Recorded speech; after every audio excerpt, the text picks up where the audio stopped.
What would you do if the only home you could afford was a forgotten cemetery? If the only roof over your head came with acres of leaning headstones and the silent company of the dead? For Rose Aldis, a young schoolteacher in 1890 Oregon with nothing left to her name but a trunk of books and a well-worn coat, this wasn't a question of fancy. It was the only choice she had. She bought the derelict Hollow Creek Cemetery for a price so low it was laughable, a transaction that earned her the town's pity and scorn in equal measure. They saw a desperate woman clinging to a patch of weeds and sorrow.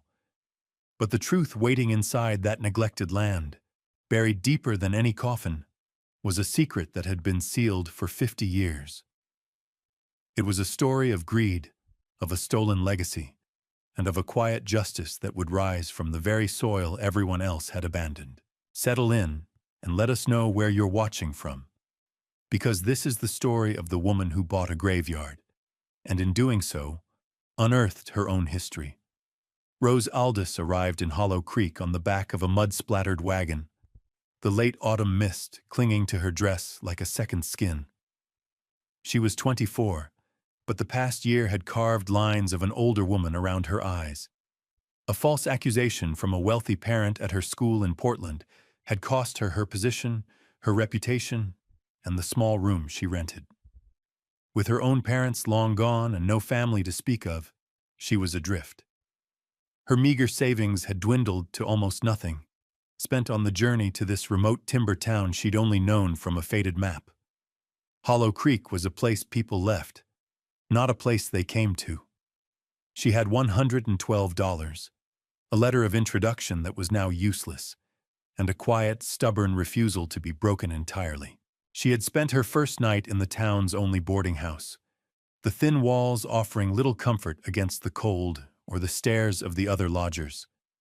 The next morning, she'd walked to the county clerk's office, her boots sinking into the muddy track that served as a main street. She was looking for land, any small parcel she could afford, a place to put down a root, however shallow. The clerk, a man with a stained vest and a bored expression, had laughed when she told him her budget. He'd been about to send her away when a thought struck him. He pulled out a dusty plat book, running a grimy finger down a list of unwanted properties. "There is one thing," he'd said, a smirk playing on his lips. "The old Finch Cemetery, been fallow for decades, comes with the sexton's cottage. The Finches want it off their books. They'd probably pay you to take it." He'd named a price. $10. That was more of an insult than an offer. For Rose, it was a lifeline, a cottage, a roof. It didn't matter where it was. The transaction itself was a public humiliation. The clerk insisted she finalize it with the owner directly, Thaddeus Finch, the grandson of the town's founder, and a man who wore his inheritance like a crown. They met in the saloon, the only place Finch conducted business. He was loud and dismissive, surrounded by men who echoed his laughter. He looked Rose up and down, taking in her patched coat and earnest face. "The boneyard?" he boomed, so the whole room could hear. "You want to buy the boneyard?" He signed the deed with a flourish, taking her $10 as if it were a joke. "Enjoy the company," he'd sneered, sliding the coins into his pocket. Rose had simply folded the deed, her face a mask of quiet dignity, and walked out into the misty street. She did not look back. She now owned 2 acres of forgotten souls and a small stone cottage on the edge of town. It was a strange inheritance bought with the last of her dignity, but it was hers. That evening, as she stood before the rusted iron gates, the wind whispering through the tall, dark pines, she felt a profound and unsettling peace. She was home. What compels a person to choose a place of endings as a new beginning? Was it desperation, a simple lack of options, or was it a deeper, unspoken kinship with things that had been left behind? For Rose Aldis, standing at the gate of her new property, the line between the two was as blurred as the horizon in the Oregon mist. What secret was the overgrown land keeping? And why would a man sell his family's legacy for the price of a bottle of whiskey? Let us know what you think in the comments below, and be sure to subscribe for more stories like this. For Rose, the answers were buried just beneath her feet, waiting for a hand patient enough to uncover them. The town of Hollow Creek thought they knew the story of the old cemetery, but the real story was just beginning.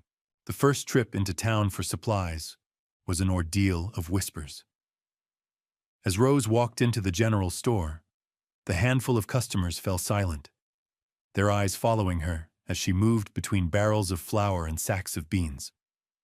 The storekeeper served her with a brisk, almost fearful efficiency. She could feel their judgment, a mixture of pity and suspicion. A woman living alone was unusual enough. A woman living alone in a graveyard was an aberration, a creature of grim folklore stepping into the light of day. They saw her as touched by sorrow or perhaps madness. The whispers were like insects buzzing just at the edge of her hearing. The old Finch plot. Not right for a woman alone. What does she do out there? Rose kept her gaze fixed, her posture straight. She had learned long ago that reacting to scorn only fed it. Silence was her shield. She paid for her supplies, her hands steady as she counted out the coins, and turned to leave. That's when she saw him. Thaddeus Finch was leaning against the counter, a smug grin on his face. He'd been waiting for her. He pushed himself upright, blocking her path. "Well, if it isn't our town's newest and quietest resident," he said, his voice carrying through the silent store. "Settling in with the neighbors, are we? I trust they're not too talkative." A few of his companions snickered. Rose simply met his gaze, her expression unreadable. "Enjoying the view from the cottage?" he pressed, stepping closer. "My grandfather built that place. He had a strong stomach, but even he didn't sleep out there. Said the ground didn't rest easy." He lowered his voice to a conspiratorial growl. "You'll be run out by ghosts before the first frost, schoolmarm. That land has a memory, and it ain't a pleasant one." He expected her to flinch, to argue, to show fear. She did none of those things. She just waited. After a long, tense moment, he grew tired of the game and stepped aside with a dismissive wave of his hand. As Rose stepped out into the muddy street, clutching her cloth sack, a soft voice called her name. She turned to see an old woman sitting on a bench outside the store. Her face was a beautiful map of wrinkles, her hair two long braids of silver. She was Ilara, a local woman of the Clatsop people, whose family had been on this land long before Hollow Creek was a name on a map. She beckoned Rose closer. "Pay him no mind," the old woman said, her voice like the rustle of dry leaves. "His words are shallow. The earth is deep." She looked at Rose with eyes that seemed to see more than just a tired young woman. "Some roots grow in the dark. They are the strongest. Don't be afraid of the soil that fed them." Rose, taken aback by the unexpected kindness and the strangeness of the words, could only murmur her thanks. She didn't understand what the woman meant, but the cryptic blessing felt like a small, warm stone in her pocket as she began the long walk back to her silent home. It was a warning and a promise, and it would echo in her mind for weeks to come. Her first full days at the cemetery were a lesson in solitude. The sexton's cottage was a single room, built of sturdy, square-cut stones, with a small hearth and a sleeping loft. It was cold, damp, and smelled of wood smoke and decades of disuse. But the roof was sound, and the windows, though filmed with grime, were unbroken. Rose spent hours scrubbing the floorboards, cleaning the soot from the hearth, and washing the panes of glass until the pale autumn light could finally spill inside. She unpacked her few belongings, a change of clothes, a cast-iron skillet, and her precious books. Virgil, Shakespeare, a Latin grammar. They looked strange and out of place on the rough-hewn shelf above the fireplace, relics of a life that no longer existed. At night, the silence was absolute. There were no sounds of wagons, no voices from next door, only the sigh of the wind in the towering Douglas firs that ringed the property and the occasional mournful call of an owl. The darkness was so complete it felt solid, a physical presence pressing against the small cottage. She began to explore the grounds, her home. It was 2 acres of chaos. Headstones tilted at drunken angles, swallowed by blackberry vines thick as a man's wrist. Fallen branches and layers of damp leaves obscured paths that had been gone for a generation. The iron fences around the family plots were rusted and broken. It was a place of profound neglect, a testament to a town that had turned its back on its own history. The task of restoring it seemed not just daunting, but impossible. She stood on the porch one evening, watching the mist roll in from the creek below, and felt a wave of despair wash over her. Finch's mocking words returned. Maybe he was right. Maybe this place was too sad, too heavy with forgetting, for one person to reclaim. She had not bought a home. She had bought a responsibility she could never fulfill. It was on the 3rd day that she had her first visitor. He wasn't human. A dog, black as shadow and thin enough to count his ribs, appeared at the tree line. He was a mix of breeds, with one ear that flopped and another that stood alert. He watched her with intelligent, wary eyes, refusing to come any closer. Rose left a small piece of her bread on the porch step. She didn't call to him or try to approach. She simply left the offering and went about her work. The next morning, the bread was gone. That evening, he was back, a little closer this time. She put out a scrap of bacon and a bowl of water. She began to speak to him, her voice soft, telling him about her day, about the stones she was trying to write. She decided to call him Shadow. He never barked or made a sound. He just watched, a silent witness to her lonely labor, his presence a small, flickering flame against the vast, encroaching darkness. He was as much a stray as she was, and in this forgotten place, they were beginning to form a silent pack of 2.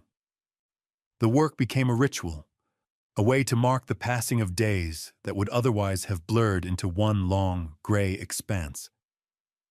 Rose decided to start in the northwest corner, the oldest section of the cemetery, and impose a small patch of order on the wildness. She had an old scythe she'd found in the cottage's lean-to shed, and she spent the first week simply clearing the suffocating overgrowth. The rhythmic swing and slice of the blade was a kind of meditation, a physical answer to the turmoil in her mind. Her hands, once soft from holding books and chalk, grew calloused and strong. She pulled thorny vines until her arms were scratched and bleeding, and piled the debris into great heaps to be burned. Slowly, painstakingly, the stones began to emerge, like lost ships rising from a green sea. Most were simple, weathered markers of slate or sandstone, their inscriptions almost erased by a century of wind and rain. As she worked, Shadow grew bolder. He would now lie on the porch while she was inside the cottage and follow at a safe distance as she moved through the grounds. His presence was a quiet comfort. He was her only companion, and his silent loyalty was a balm to her solitude. One afternoon, while she was wrestling with a particularly thick tangle of ivy that had completely encased a small, child-sized marker, she felt a wet nose nudge her hand. She looked down, startled. Shadow was beside her, his tail giving a slow, tentative wag. From that day on, he was her constant shadow in truth, trotting at her heels, sitting patiently as she worked, a silent guardian in her kingdom of stone. It was in the 3rd week of her labor, near a gnarled and ancient oak tree that dominated the highest point of the property, that she found the anomaly. She was clearing the ground around the tree's massive roots when she uncovered a patch of earth that felt wrong. The rest of the hillside was rocky clay, stubborn and pale. This spot, a near-perfect rectangle, was filled with dark, rich loam. It was soil from the valley floor, fertile and black. It had no business being up here. At its head stood a single, stark headstone, a thick slab of gray slate completely blank. No name, no dates, not even a symbol. It was utterly anonymous. Furthermore, it was misaligned, set at a slight angle to the neat, if neglected, rows of the other graves. It was a discordant note in the funereal symphony of the place. It felt deliberate, like a secret being poorly kept. Rose ran her hand over the cold, smooth surface of the stone. It offered no clues. A pauper's grave, perhaps? But then why the expensive effort of hauling rich soil all the way up the hill? The question lodged itself in her mind, a small, insistent burr. For now she had other stones to tend to, other plots to clear. But her eyes kept drifting back to the blank slate under the old oak, a silent question mark in a field of periods. The days shortened, and a persistent, chilling rain set in, turning the cemetery grounds into a slick tapestry of mud and fallen leaves. Rose's work slowed, but it did not stop. The mystery of the unmarked grave pulled at her, a puzzle she couldn't leave alone. She spent her mornings working, her afternoons reading by the fire, and her evenings thinking. She had created a map of the cemetery on a large piece of butcher paper, carefully marking each grave she uncovered, noting the family names and dates. The Finches, the town's founding family, had the largest plot, enclosed by a grand, if rusted, iron fence. The blank stone sat well outside it, isolated and apart. It didn't belong to any family group. It was an island. Her labor took on a new character. It was no longer just about cleaning. It was about listening. She felt a growing sense of stewardship, a connection to the forgotten people buried beneath her feet. She reset the toppled stone of a Civil War veteran, his epitaph speaking of honor and sacrifice. She carefully cleaned the lichen from the marker of a woman named Sarah Miller, who had died in childbirth at only 19. These were not just names, they were stories, and she was their last living librarian. Shadow seemed to sense the shift in her. He would often sit directly on the patch of dark loam by the blank stone, as if guarding it, his gaze fixed on her as she worked nearby. His quiet insistence only deepened her own. One afternoon, she noticed something else. The grass on that particular plot, nourished by the rich soil, was a brighter, healthier green than anywhere else on the hill. It was a small, living clue. Finally, she could ignore it no longer. She told herself it was a practical matter. If the ground was settling unevenly, the blank headstone might fall and break. She took a long iron rod from the tool shed, one used for probing the earth for rocks, and returned to the spot. Shadow whined softly, pressing against her leg. "It's all right, boy," she murmured, though her own heart was beating faster than usual. She wasn't intending to disturb a grave, only to understand the soil, to feel what was beneath. She pushed the rod into the earth, a foot from the stone. It sank easily through the soft loam. She tried again, a few inches over. The rod stopped with a dull, jarring thud. It wasn't the sharp crack of hitting rock. It was a flat, metallic sound. A sound that echoed with hollowness. She probed the area systematically, mapping the object's dimensions. It was rectangular, approximately 4 feet long and 2 feet wide. And it was shallow. Far too shallow to be a proper coffin. A chill, entirely separate from the damp autumn air, traced its way down her spine. Whatever was buried here wasn't resting in peace. It was waiting. Respect for the dead was woven into Rose's very being, but so was a teacher's insatiable need for answers. She wrestled with her conscience for a full day before deciding this was not a grave, it was a secret. With a shovel and a deep breath, she began to dig. The work was slow and careful. She removed the dark loam layer by layer, setting it aside on a canvas sheet, as if she intended to put it all back exactly as she found it.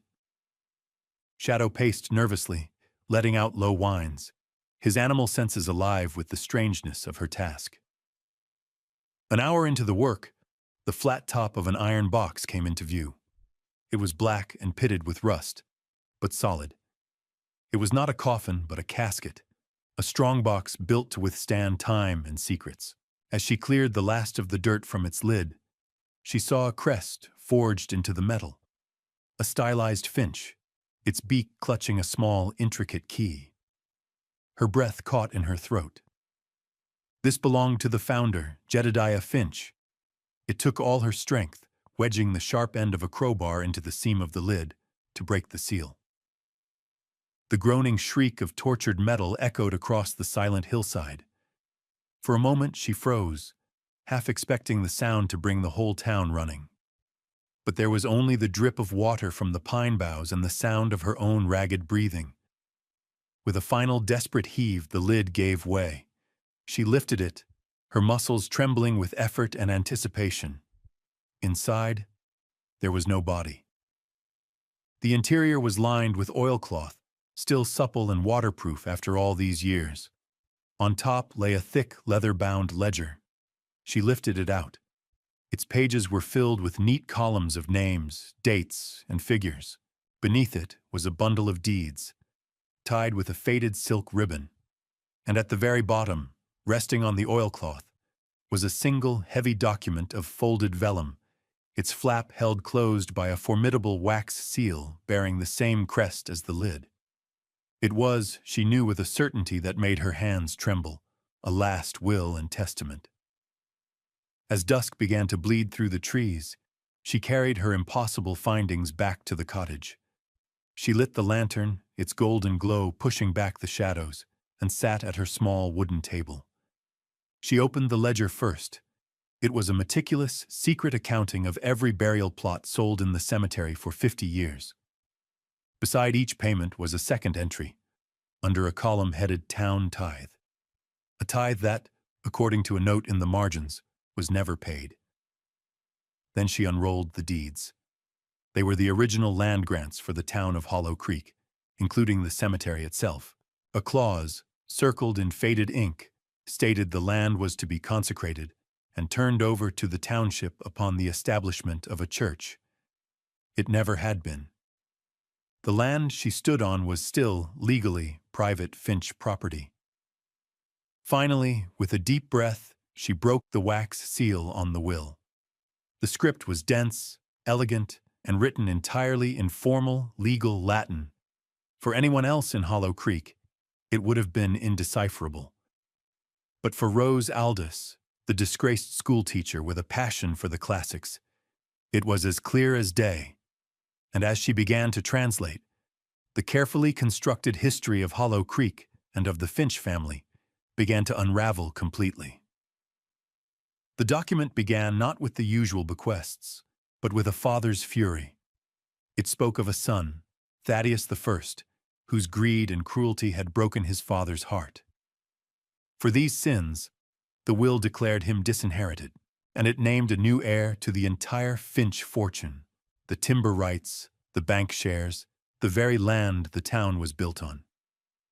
It was all left to Jedediah's beloved and wrongly hidden daughter, Elspeth. That night, the sky broke open. A fierce Pacific storm, which had been lurking off the coast, slammed into the mountains. Wind howled through the pines, a sound like a grieving giant, and rain came down in sheets, drumming against the cottage roof and turning the cemetery paths into rushing streams. The storm felt elemental, as if the land itself were raging against the revelation of its secrets. Rose sat by the fire, the documents spread on the table before her, the lantern light flickering wildly. Every gust of wind threatened to extinguish the flame, to plunge her back into the roaring darkness. Just after midnight, a sound like a cannon shot cracked through the storm. A massive pine branch, heavy as a battering ram, crashed to the earth, shattering the stone of a nearby grave and landing mere feet from her cottage wall. The ground shook. Shadow barked, a sound torn away by the wind. In the midst of this tempest, a new sound emerged. Hoofbeats, frantic and heavy, and a man's angry shouting. A figure on horseback loomed out of the rain-swept darkness.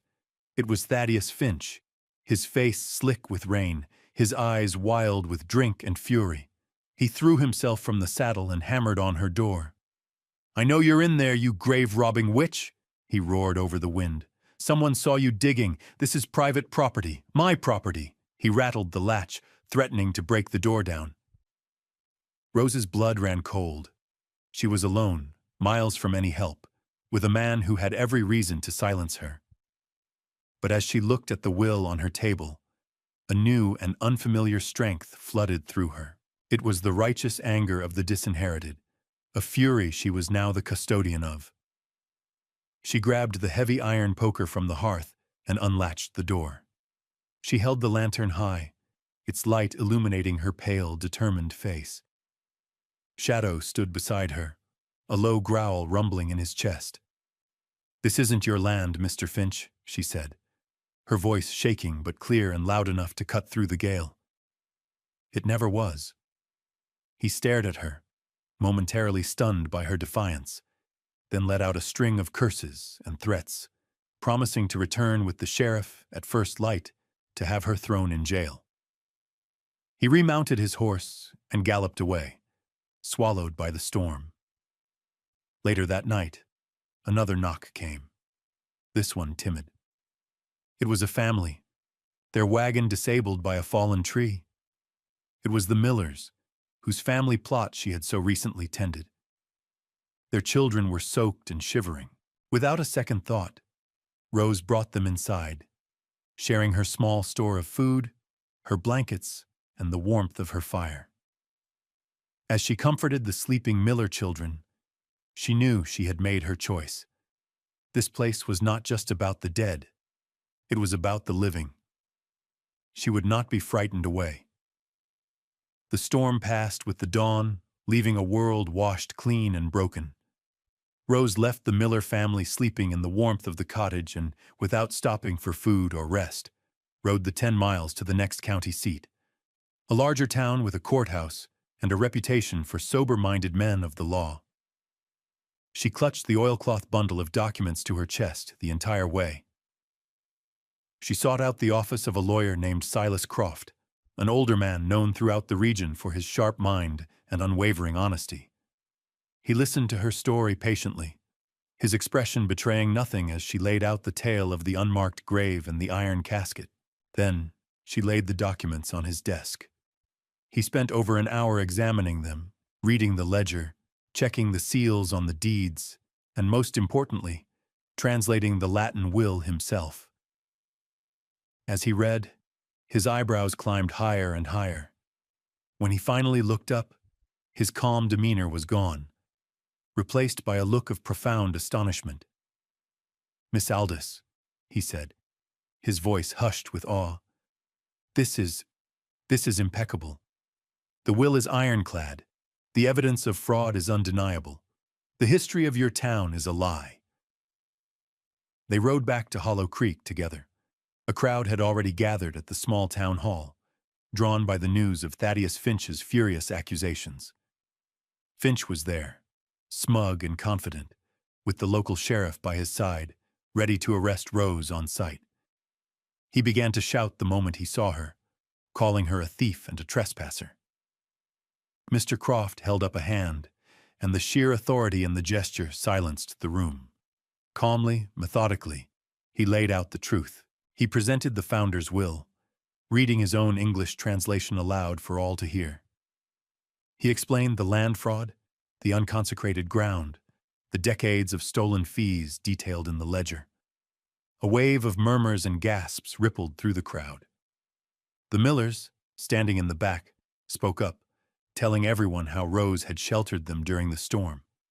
The townspeople looked from the pale, quiet schoolteacher to the sputtering, red-faced Thaddeus Finch. The chorus of whispers that had once mocked Rose now turned on him. Finch's bluster evaporated, leaving behind a gray, hollowed-out man. He was not arrested. The statute of limitations on the fraud had long passed. But he was ruined. In the eyes of his neighbors, his name was now synonymous with theft. He stumbled from the hall, a man stripped of his legacy. Later that day, back in the quiet of the cottage, Rose looked at the will one last time. The name of the disinherited daughter, Elspeth, seemed to shimmer on the page. On an impulse, she retrieved the old family Bible from her trunk, the only heirloom she possessed. She opened the brittle cover. There, on the flyleaf in her grandmother's elegant script, was her family's lineage, and at the top of the page, a name she had never truly considered, Elspeth Aldous, born Elspeth Finch. Ilara's words came back to her. Some roots grow in the dark. Her family's long, unexplained history of poverty and misfortune was not a curse. It was a crime. She, Rose Aldous, the last of her line, was the rightful heir to Hollow Creek. The seasons turned. The last of the autumn rains gave way to the quiet hush of winter snow, and then to the vibrant, determined green of an Oregon spring. The Hollow Creek Cemetery was transformed. The leaning stones were righted, the rusted fences mended, the paths cleared and lined with stones from the creek bed. It was no longer a place of forgetting. Townspeople, their shame over their long neglect, now replaced with a renewed sense of connection, began to visit again. They tended to the graves of their ancestors, leaving wildflowers and small, polished stones. They greeted Rose not with whispers, but with quiet nods of respect. The Millers helped her plant a vegetable garden beside the cottage, its neat rows a testament to new life. The iron casket, its secret finally told, now sat by her front door, filled with soil and overflowing with blue forget-me-nots. One evening, at that perfect golden hour when the sun slants low through the tall pines, Silas Croft paid her a final visit. The last of the legal matters were settled. The Finch timber holdings, the shares in the bank, the deeds to most of the town's commercial buildings, they were all hers. He looked at her, this quiet woman who now owned a town, and asked the question everyone was wondering. "What will you do with it all, Miss Aldous?" Rose didn't look at the papers in his hand. Her gaze was fixed on the cemetery, on the rows of peaceful stones catching the last light of day. Shadow rested at her feet, his head on his paws, content. She had her home, her companion, her garden. She had a place in the world. She thought of the work her hands had done, the satisfaction of bringing order from chaos, of honoring the forgotten. She smiled, a small, genuine smile. "I didn't come here to own a town," she said softly. "I came here to tend a garden. It just turned out to be bigger than I thought." Thank you for joining us for this story of quiet justice. It reminds us that sometimes the greatest treasures are found not in what we acquire, but in what we choose to care for when the rest of the world has looked away. If you were moved by Rose's journey, please consider leaving a like and a comment to let us know. Be sure to subscribe for more tales of hidden history and earned redemption. We'll have another story for you soon.